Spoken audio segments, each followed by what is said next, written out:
Welcome back to The Viewpoint on Good Morning Kenya here on KBC Channel 1. My name is Migwi, and right now we shift gears and talk about cyber security, enhancing cyber security within the country. And in studio, I'm joined by Dr. Vincent Ngundi, who is the Acting Director at Cyber Security Communication Authority of Kenya. Karibu sana to the studio. Thank you, Mike. How are you doing this morning? I'm fine, thank you. How are you doing? I'm good. Yes. Now, let's get into it. I was going through the report yesterday, and I saw something that piqued my interest.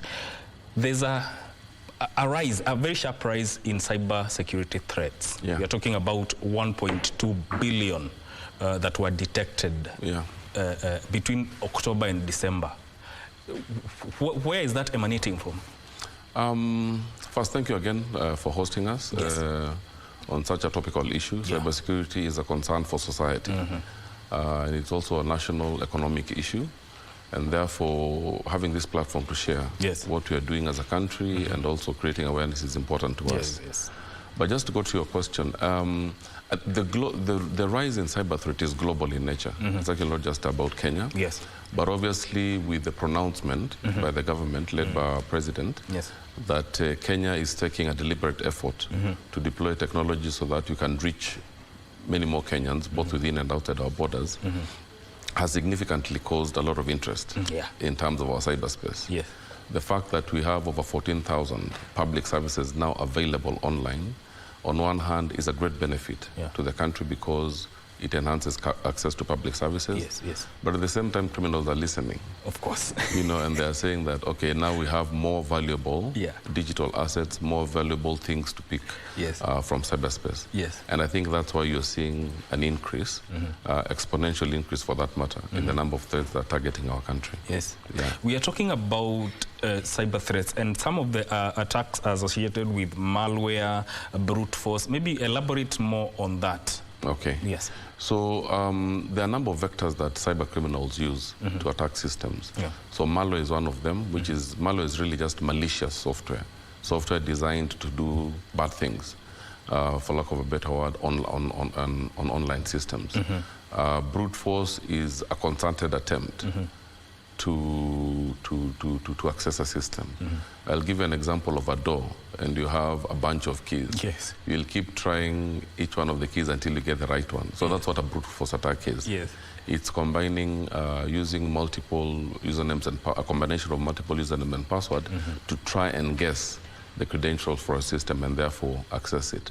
Of course, the system vulnerabilities are the oldest actually methodology that hackers have used. If you look at the first, or arguably the first virus, it was the Morris worm. It was called the Morris worm in 1988. And what it did is that it just exploited weaknesses in the system. It could be that, for example, an operating system is not up to date. It could be that your mobile phone software is not up to date. Why you see vendors sending you updates, even on your mobile phone, on your computer, is to patch up vulnerabilities that they have identified. And therefore, since these vulnerabilities are known to hackers, especially before you update systems, then hackers can use that to infiltrate systems. Yes. But the biggest threat, I think, is the human element. Because even with the right technology, with the right security, a compromised human being can use genuine credentials to gain access to a system. That's not the aspect of social engineering. Social engineering. Social engineering is two-pronged. Social engineering is trying to influence another person to divulge sensitive information. It could be login credentials like a username and password, or it could be a PIN. For example, if you're looking at a mobile banking system. Yes. That's a social engineering element. Yes. But there's also the element of, fraud, for lack of a better word, actual fraud, where somebody with the right credentials and authority does malicious damage to a system intentionally. So there's also that element. So there are a number of ways that hackers will use to infiltrate systems. It depends on what kind of system, what the motivation of the attacker is, and so on and so forth. Recently, we also saw the attack on eCitizen. That was a DDoS attack. It's called a denial of service attack. And the whole essence is to send a large amount of traffic towards a system so that it can't function.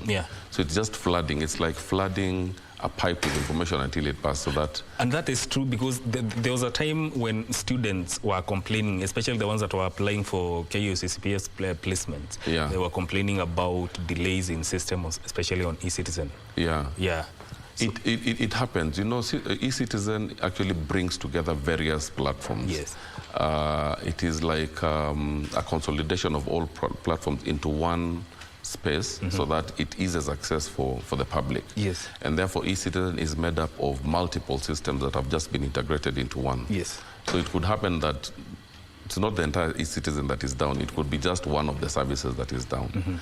And it could be for various reasons. It could be a system issue where a system is overwhelmed. Yeah. So, for example, everybody is keen and eager to register for university placement. Exactly. So there's bound to be an exponential increase in traffic at that point in time, which could end up to genuinely overwhelming the system.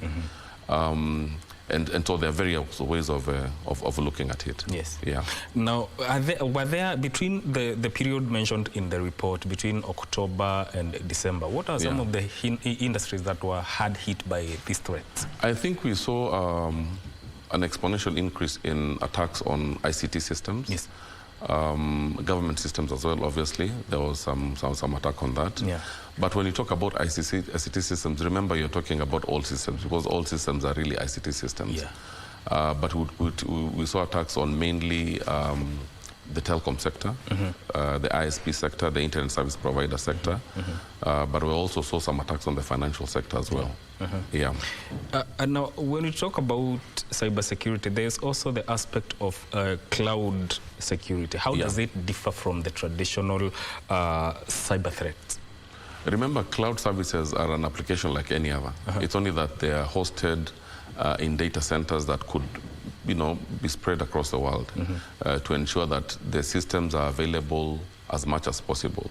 So a cloud system is really just a system that, instead of hosting it in a data center, for example, within an organization, it's actually hosted in a centralized platform that can be accessed by many people. Yes. And therefore, you know, post-COVID, we're also seeing an increase in the use of cloud services. Remember, COVID confined us to our homes. Exactly. And therefore, and the world had to go on. And therefore, what many organizations, what many businesses did is to start deliberately adopting cloud services, because these are services that will enable you to access whatever services you have from wherever you are in a secure manner, because security for cloud services is really like very key for them. Yes. Yeah. Now, the National Kenya Computer Incident Response Team give recommendations. Yes. What are these recommendations, and how are they effective in terms of dealing with cyber threats within the country? So we give various recommendations depending on what we see.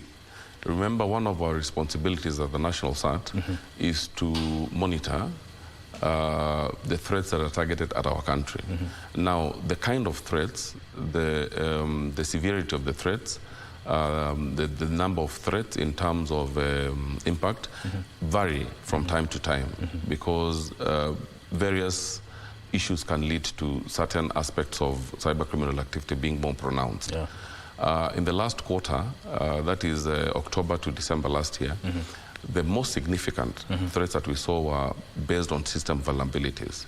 And from our assessment, what we realized is that on one hand, there is obviously, as I said, there is a lot of interest in Kenya cyberspace because of the deliberate effort that we as a country and most of government is putting in place. Remember also the private sector is investing heavily. We are seeing banks investing in online platforms, mobile platforms. We are seeing insurance companies automating their business processes. Academia is taking suit. We just opened an Open University Kenya, which means that university offers their courses predominantly through technology or through cyberspace for that matter. So it's all sectors, the energy sector, the transport sector. We are seeing a lot of investment in technology. But what was curious is that majority of the attacks that we saw were based on system vulnerabilities. And what you're saying is that attackers are perhaps realizing that just like anywhere in the world, there are a lot of systems that are vulnerable. And at the same time, there's also a lot of effort by government to also secure systems from other perspectives. And so what looks attractive to cyber criminals now is the vulnerabilities that are inherent in systems. This could be operating system vulnerabilities, and it could be simply because somebody somewhere did not update an operating system. Yeah. It could be database data vulnerabilities, which are equally extreme, because databases hold data. Yes. And data is what drives, the applications. So if you have database vulnerabilities, then you're bound to lose information, and if you leave yourself exposed. Yeah. So we felt that obviously there's also the element of Internet of Things. We are seeing a proliferation in the deployment of Internet of Things. Yeah. And Internet of Things are inherently vulnerable, because it's difficult to, it's challenging to secure them. And since there is a lot of proliferation, including CCTV cameras, the deployment of IoT devices in agriculture, for example, yes. In the transport system, they are leading to increasing the threat landscape, so that now cyber criminals can exploit such vulnerabilities to get into systems. And that is what we saw for the last quarter. Yes, and that is due to the interconnectedness of this of the Internet of Things. Absolutely, because they are part of the Internet now. Yes. Yeah. Now, talk about how the alignment of global cyber threats and maybe country-specific threats like Kenya. Yeah. How do they speak to the universal cybersecurity threats? Actually, if you look at our report, we usually do an analysis on what we see as compared to what's happening around the world. And I can tell you that the similarities are there. So, for example, malware is a global issue. There's a US-led initiative called the Counter Ransomware Initiative. And the purpose of that initiative is to bring together countries to share information around ransomware in terms of the kind of ransomware attacks that we're seeing, but also at the same time building capacity and sharing experiences among countries on how to counter ransomware, including responding and resolving ransomware attacks. Yes. So ransomware has become a very big issue globally, and that's why you're seeing that kind of attention. The need to ensure that, because also the impact of ransomware is also huge. Most ransomware will come, encrypt your data. Yes. So essentially somebody who was functioning, serving millions of people 1 minute is unable to do that the next minute. Yes. And so ransomware is one thing that cuts across the world in terms of some of the similarities that we see when we compare with other jurisdictions. Obviously, system vulnerabilities are a global issue. As I said, the first virus in the world, well, arguably, was actually through exploitation of system vulnerabilities. So that also becomes a very big issue. Social engineering, as simple as it may seem, actually most attacks are initiated through a social engineering attack, where somebody calls and says, I'm so-and-so and this, give me this information, and then they use it to exploit a system. And there are many ways of actualizing that. But I think for me, the biggest challenge is the human element. The weakest link in cybersecurity is a human being, because the human being is intellectual and they can be deliberate in what they want to do. And so if you ask me, what are some of the things that we need to focus on? And I think we'll get to that at some point. But it's really dealing with the human element. Because remember, the human element or the human being is the same person who is supposed to update systems so that they're not vulnerable. It's the same person who is supposed to make sure that they train their consumers so that they enable them, empower them to ensure that they use systems in a responsible and ethical way. So I think globally we're also seeing that concern in terms of the human element being the biggest the weakest link. Somebody here is asking, what is the role of artificial intelligence and deep fake technology in maintenance of data integrity and authenticity? So artificial intelligence is one of the greatest technologies of our time. I think artificial intelligence is going to be applied broadly by society for many reasons, because the capabilities are out of this world. But artificial intelligence also brings sophistications in terms of security. On one hand, having artificial intelligence driven by machine learning and quantum computing, highly powerful computers that can crunch, loads and loads of data, can also lead to the infiltration of systems, of cybersecurity systems. So AI as a technology is transformative in terms of societal and economic change and transformation. but it also presents security challenges, because one of the biggest concerns from a cybersecurity perspective is the issues of use of AI to break encryption. Yes. Because how we secure data when it's being transmitted online is by encrypting it. Yes. So that it's not readable by somebody who doesn't need access. But we are seeing computing technologies having the capability to break those encryptions. Yes. Which means that you can use AI and quantum computing to break encryption, which is actually a risk for the world. And there's a lot of work going towards how do we secure our system post artificial intelligence, yes. Post quantum computing. Yes. Once you have these powerful machines, how do we ensure that these powerful machines are not used to break the encryption that protects the internet and technologies for that matter? Yes. So there's a lot of work going on post-quantum security. Yes. How do we deal with post-quantum cryptography? What are some of the technologies that we can use to ensure that we maintain the security and integrity of our systems moving forward? Yes. Yeah. And also the issue of deepfakes. Sometime back, I think it was either last year or the starting of this year, there was an incident in South Africa where some journalists people used deepfake technology to fake something, but used journalists. Yeah. But it took a team of very experienced people to identify these ones as deepfakes. So I think there is also the aspect of awareness in terms of letting people know the threats of cybersecurity. Yeah. So what is the role of education and awareness in all these aspects? It's critical. Yes. Awareness is very important. And on one hand, and I'll give you an example, even beyond just deepfakes. Yes. Whenever you're transacting online, it's good to do a verification of sorts.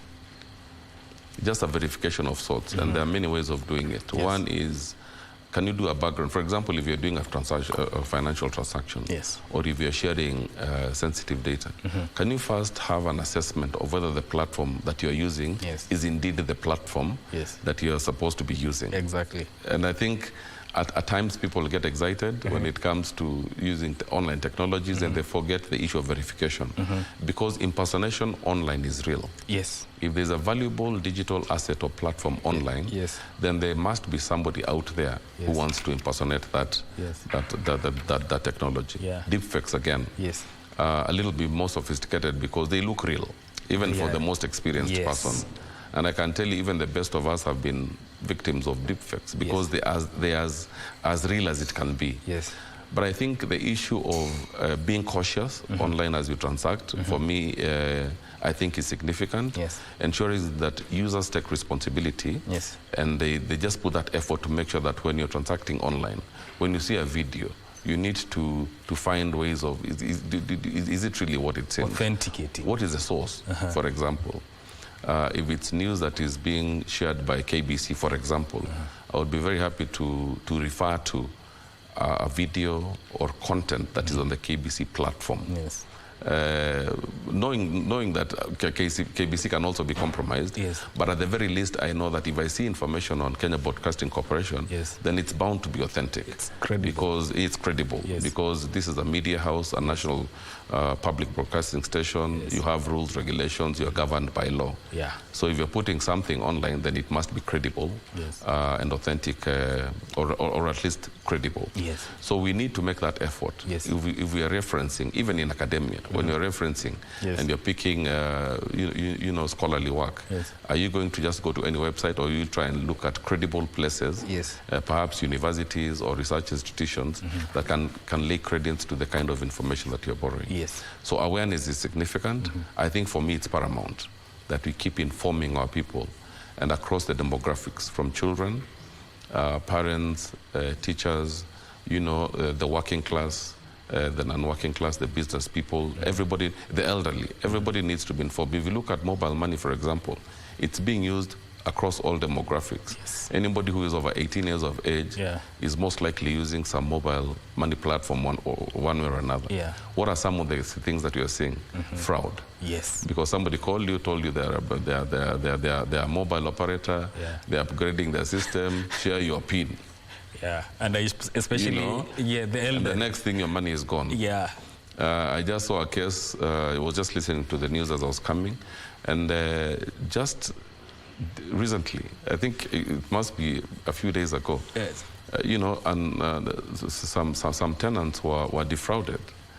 Or rather, the landlord was defrauded because their agent decided to tell tenants that don't send money to this through this pay bill, use this other one. Now, this agent is obviously a trusted person. I almost fell victim to that. You can imagine. Yes. So awareness becomes important. Why not verify with the person you signed the contract with? Have you changed your pay bill? Or will you take it as... So it's not always straightforward. Yes. But I'm just saying that deliberate effort to confirm, especially when there is value yes. tied to a transaction, yes. then becomes paramount so that you don't... We minimize. Yes. So people lost money yes. because they sent money to the wrong pay bill number. Mm-hmm. Tuma kwa hii namba usitume kwa ile ingine. I mean, we've all seen those messages. You know, the teacher has told me I need some textbook, but send him money yes.